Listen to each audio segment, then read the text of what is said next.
Então ficou assim, meus amores, essas lindezas, essas fofurices todas aqui. Olha que coisa mais linda. E observa que a cor creme, essa pérola aqui, meus amores, é na cor creme.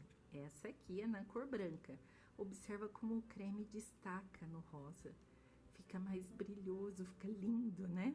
O branco também fica, mas olha o creme. Esse é um kit especial para uma princesinha muito linda.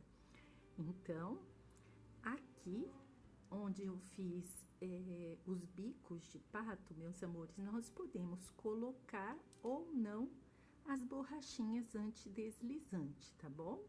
Fica bonito pro acabamento, também ajuda, né?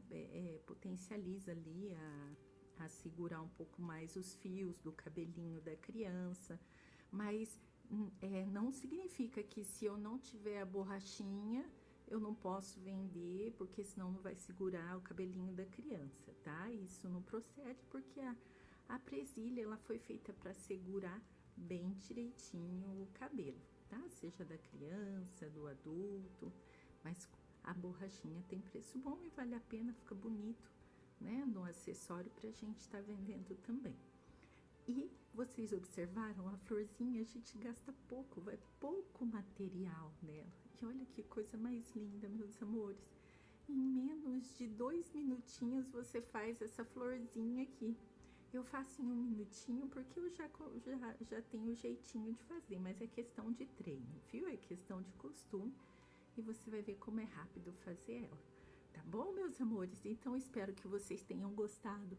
Façam para vender, façam para presentear. Muito obrigada por todo o carinho que eu recebo de vocês nas minhas redes sociais, meus amores. É recíproco, viu?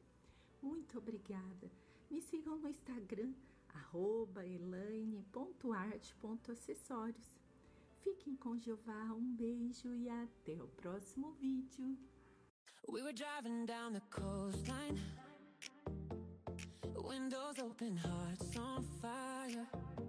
You were laughing through the sunlight, every word took me higher. And maybe we were just too young, but it felt like forever then.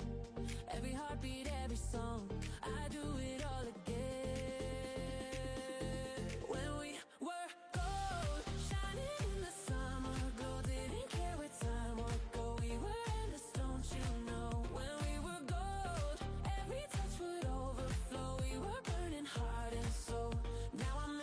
Kind of glow.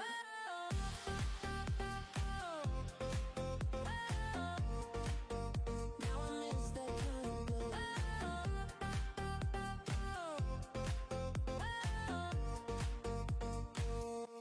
Every night felt like a movie.